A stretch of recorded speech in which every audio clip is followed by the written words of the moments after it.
Voltamos com o Boa Noite Rio Branco, na sua TV Rio Branco, Canal 8 do SBT. Mais uma vez, obrigado pela sua audiência. Eu vou dar uma dica aqui para você se alimentar com qualidade.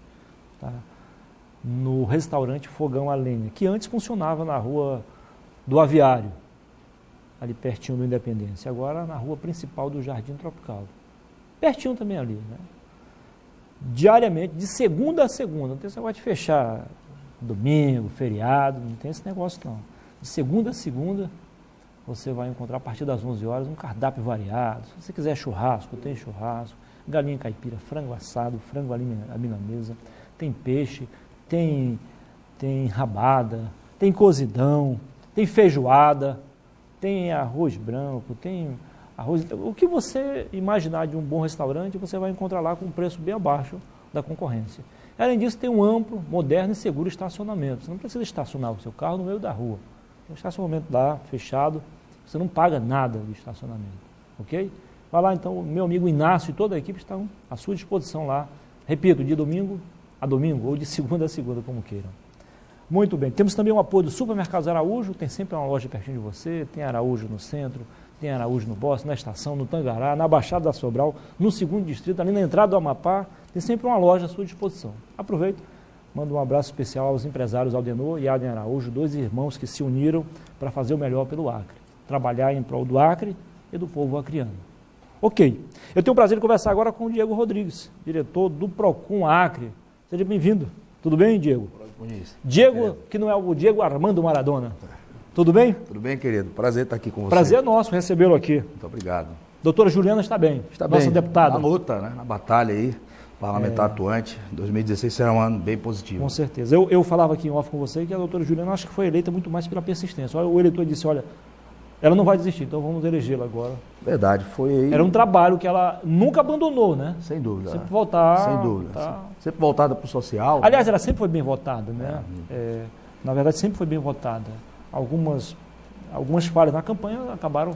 e a compra de voto também derrotou ela muitas vezes, né? Sempre existe, né? Persistiu aí ao longo de 20 anos, né? De trabalho, de luta social e agora o mandato foi consequência de tudo isso, né? Da persistência do trabalho e está aí fazendo um bom mandato. Desta feita não teve compra de voto que evitasse a Não, vitória. Graças a Deus nós conseguimos lograr êxito aí, está aí fazendo um bom mandato, honrando a todos nós. Muito bem. Eu falei, hoje a gente levou ao ar uma matéria sobre a Operação Passa Régua. Vamos explicar como funciona isso na prática, Diego. Então, Muniz, a Operação Passa Régua é a segunda fase da Operação Volta às Aulas. Né? O PROCON está aí nesse momento fiscalizando as papelarias e livrarias de Rio Branco para auxiliar os pais de alunos também na hora da compra do material escolar, para garantir os direitos do consumidor, dos pais de alunos, e a gente está aí com as nossas equipes nesse momento fiscalizando todas as livrarias e papelarias de Rio Branco. E as escolas também? Então, a primeira etapa consistiu em novembro, né? Nós convocamos os proprietários de escolas particulares de Rio Branco, orientamos quanto ao reajuste de mensalidades e também quanto à listagem de material que seriam solicitadas aos pais de alunos, né? E nesse período a gente conseguiu ter o retorno das escolas, o saldo é positivo, a gente tem diminuído essa demanda ao longo dos anos de reclamações quanto à lista de materiais escolares, mas a gente está aqui nesse momento para auxiliar os pais na hora da compra também, orientar quanto a possíveis materiais abusivos que devam constar na lista. Se constarem, os pais devem reclamar, devem formalizar o PROCON para que a gente possa estar aí autuando e auxiliando nesse momento. Cada escola particular, por exemplo, Diego, tem uma planilha de custo, né? Como é que vocês fazem essa fiscalização na planilha de custo para que vai resultar no preço da mensalidade? Né? Sem dúvida, é muito relativo, né, Muniz? A gente tem orientado as escolas para que elas justifiquem os seus reajustes, né? E aí elas têm nos atendido, os reajustes eles se dão por diversas situações, desde a melhoria do seu quadro de ensino, desde a melhoria também da sua estrutura física ofertada aos alunos. Então existe uma ampla, na verdade, situação que é justificado esses reajustes. E a gente está orientando para que não haja abusividade e para que os pais constatem se aquele serviço que está sendo ofertado ele realmente está sendo cumprido. Eu imagino que nenhuma escola se sente bem em cobrar preços exorbitantes, até porque ela sabe que tem uma concorrência, né? Sem dúvida. Infelizmente os custos são altos, né, para se manter. Água, luz, telefones, impostos, pagamento de pessoal, enfim.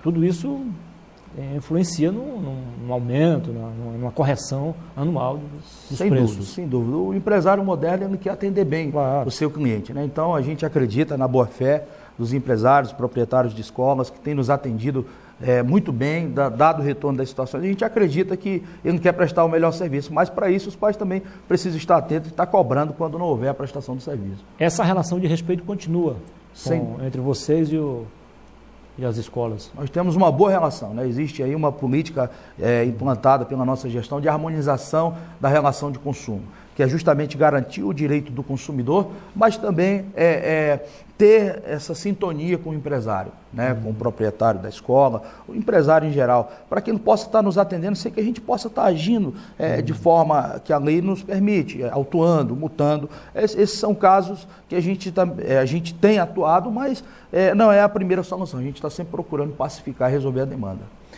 Normalmente, no mês de dezembro, em função do 13º, o pessoal consome mais, então o movimento aumenta também. Aumentou também o número de reclamações? Sem dúvida, sem dúvida. Dezembro e janeiro, né? Porque muita janeiro gente, é o pós-venda. Exatamente, pós-venda. E tem muita gente que ainda não gastou o dinheiro todo em dezembro. Inclusive os comerciários que não têm tempo para fazer compra, eles começam a comprar agora em janeiro. Exatamente, né? exatamente. Então, ainda é um momento de muita movimentação no mercado. Né? Existe aí o pós-venda e existe o momento da compra também. Né? Porque agora existem ofertas aí, depois do período de Natal. Tem muita gente que espera esse momento. Exatamente, né? Período de ofertas, e aí a gente está orientando as pessoas também quanto à propaganda enganosa, né, para que observem a segurança do serviço ofertado, do produto ofertado, para não estar caindo aí numa situação aí que lhe traga problemas. Então a gente tem uma super demanda nesse período, né? O PROCON em 2015 teve aí mais de 20 mil atendimentos, né? Você vê, são números... Mas isso somado com o atendimento móvel e o imóvel também? Hoje nós não temos o atendimento móvel, né? O PROCON hoje ele tem o seu atendimento centralizado na OCA. Só ali na OCA e na OCA, né? Ali no nosso prédio administrativo, na Avenida Ceará, ali o PROCON funciona a sua parte administrativa. Né? Na OCA é mais amplo, né? Exatamente. A OCA hoje ela tem ali um balcão amplo de atendimento, onde a gente conseguiu reduzir o tempo de espera dos nossos consumidores que nos procuram, estão sendo atendidos mais rapidamente. Eu lembro que o pessoal reclamava muito quando era lá na sede administrativa o atendimento. Nem sempre era o ideal. Né? Aí tinha que ter um outro PROCON para fiscalizar o PROCON que eu estava atendendo. Mas lá, pelo menos, o atendimento é mais... Exatamente. Mais abrangente. Né? Naquele momento o PROCON surgia, né? Surgia de uma forma efetiva, né? Chegou para ficar. Existiu, naquele período, uma super demanda, porque era novidade o PROCON, e logo que foi detectado, o nosso governo tratou de ampliar, veio a OCA, que é um espaço hoje exemplo para o Brasil, e hoje os nossos atendimentos estão centralizados na OCA ali, ofertando o melhor serviço. Algumas pessoas confundem uma coisa com a outra, porque o Ministério Público também oferece um serviço parecido com o de vocês. Explica aí onde termina a ação de vocês e onde começa a do Ministério Público. Então, eu sei que tem também ações conjuntas, né, evidente. Sem dúvida, nós temos aí uma boa relação com o Ministério Público, quero aqui também homenagear nesse momento a Promotoria de Defesa do Consumidor, que tem sido uma promotoria muito atuante, hoje com o doutor Marco Aurélio, né? A gente tem tido aí uma relação de boas ações, a Defensoria Pública do Estado também é uma parceira nas ações do PROCON. Agora o PROCON, ele atua na sua esfera administrativa, nós não temos a autonomia do Ministério Público, e quando a gente não tem essa autonomia, o Ministério Público tem atuado, né, com seu poder de jurisdição. A gente tem tido bons resultados na proposição de ações, né, e a gente agora fortalece essa relação em 2016 com o Ministério Público e algumas ações que vão ocorrer logo no início do ano. Quem continua a dar mais trabalho ao PROCON, a Eletroacre, agora a Eletrobras, o Depasa, que é a antiga Saerb, o que mais? Então, as operadoras de telefonia celular, de antena por assinatura, enfim. Então, Muniz, em março nós vamos estar divulgando o cadastro de reclamações, né? As campeãs. Essa é a política nacional dos PROCONs do Brasil, de divulgar as campeãs, né? As mais reclamadas. E nos últimos 5 anos, quem liderou esse cadastro foi a Eletroacre, né? A Eletrobras, pelos maus serviços prestados. Mas aí, vamos fazer justiça. São valores absolutos ou proporcionais? Porque eu acredito que ela tem maior número de clientes. Todo mundo tem que ter uma conta de luz, né? Na sua casa. Sem dúvida. Nem todo mundo tem telefone, nem todo mundo tem outros serviços, TV por assinatura. Exatamente. Enfim. Nas proporções que tem o maior número de clientes, ela tem que ter a obrigação de ter o melhor serviço também. Né? Então a gente tem cobrado isso, né? A Eletrobras ela vem tendo aí uma sequência de lideranças, né, nesses cadastros, por situações muitas vezes de simplesmente deixar de atender o consumidor. Né? O que aconteceu aqui, eu sei que não é legal a gente usar o próprio exemplo, né, mas aconteceu comigo. Certo. Eles passaram 10 meses sem fazer a leitura. E aí a conta nem chegava na minha casa. Tinha que ir lá buscar ou acessar pela internet. E quem não tem acesso à internet, como é que fica? Tudo bem. Ia lá. Para ser sincero, era pela média, e ele estava abaixo da média. Para ser justo, ele estava cobrando abaixo da média. Aí no 11º mês eles fizeram a leitura. E aí, como estava abaixo da média, a conta deu um salto, mais alto mesmo. E aí eles cortaram. Então, quer dizer, não entregavam a fatura, não faziam a leitura, mas iam lá cortar o fornecimento. É muito comum. E aí o comum era eles ir lá, eles fazer a somatória e deduzir o valor que foi pago, né? Sim. Não, só fizeram a leitura de 11 meses e jogaram lá. Isso se chama acúmulo de consumo. Eles passam... Acúmulo de consumo sem deduzir o valor que tinha sido pago mensalmente. Exatamente. Aí aquela história, se colar, colou, né? Exatamente. Comigo não colou. Exatamente. Você conseguiu, né? Procurou os meios e conseguiu resolver. Infelizmente, tem algumas pessoas que, por falta de conhecimento, às vezes até falta de tempo, engole tudo isso e paga, né? Vai lá, parcela, que é tudo que eles querem, o cara vai lá, assuma a dívida e parcela e começa a pagar, né? Verdade. E aí é onde a gente fala, né? O consumidor, o cidadão, ele tem que procurar os seus direitos. Né? Mas ainda bem que lá, informalidade. Ainda bem que lá, para ser justo também, aí eu fui bem atendido. Até o diretor fez uma brincadeira assim, você não vai falar que foi mal atendido, não. Pelo menos aqui eu fui bem atendido. Mas iam me ferrar, né? Então, o acúmulo de consumo é algo muito comum nas reclamações do PROCON. Né? O leitorista ele passa um determinado período sem fazer a leitura e quando vem fazendo, faz a leitura daqueles meses todos.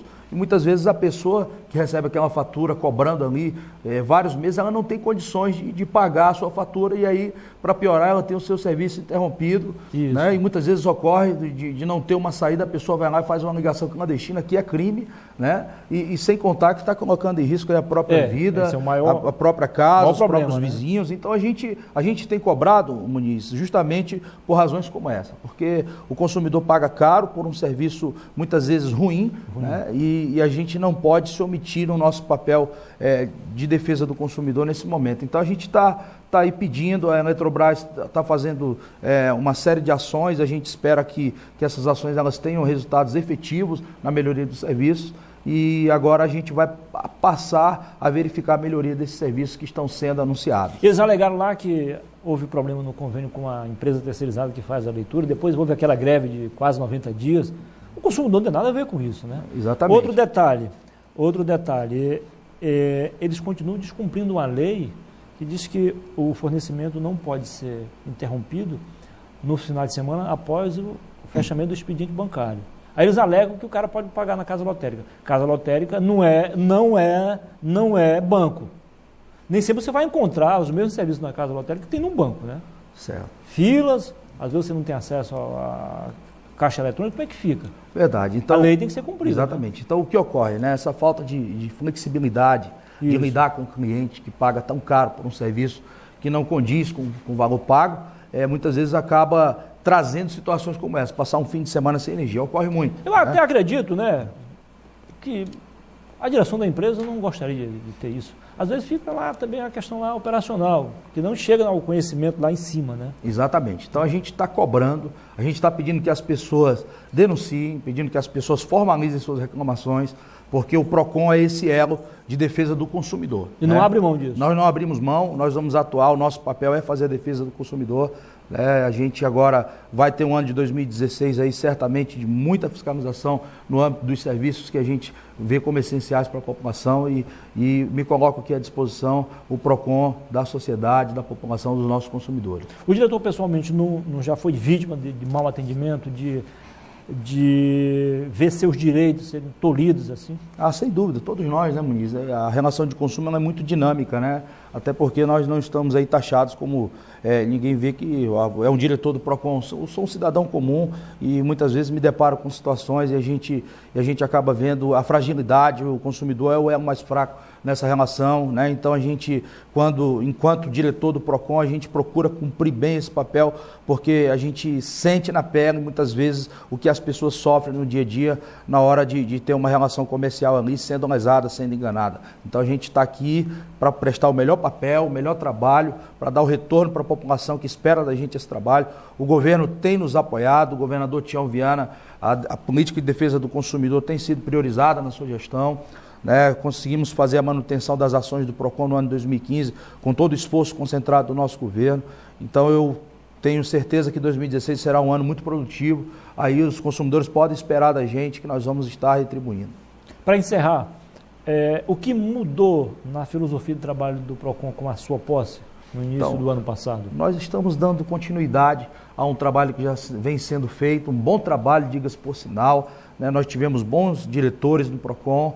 E agora na minha gestão estou focado em dar o melhor atendimento, em dar mais agilidade, em dar mais retorno ao consumidor, em diminuir o número de insatisfação de consumidores quando nos procurarem na hora de terem suas demandas resolvidas. Tanto é que no ano de 2015, dos mais de 20 mil atendimentos, nós tivemos mais de 80% de resolução das demandas. Esse é um saldo positivo já da minha gestão e eu quero trabalhar para que o próximo ano que vai finalizar, que a gente vai ter aí, a gente tenha resultados ainda melhores. E que aquela satisfação, aliás, a sensação de impunidade sem dúvida, mais. Sem dúvida, esse é o nosso objetivo. Conversei aqui com o Diego Rodrigues, diretor do PROCON Acre. Foi um prazer. Obrigado, Muniz. Boa noite. Boa noite. Obrigado. Um abraço ao vosso pai, policial aposentado, está na boa já. Tudo bem, e a nossa deputada Juliana. Será dado. Doutora Juliana. Um abraço. Muito bem, depois do intervalo eu volto para conversar sobre sindicalismo. Eu vou entrevistar aqui o Marquinhos Gama, que é candidato a presidente do Sindicato dos Servidores Municipais de Rio Branco, na Chapa 1. Ele vem acompanhado da Silene Ferreira da Silva, que é candidata a vice-sindical, e mais ainda do Getúlio Soares e de Jesus Andrade. Jesus está apoiando o Marquinhos já aqui no Boa Noite, Rio Branco.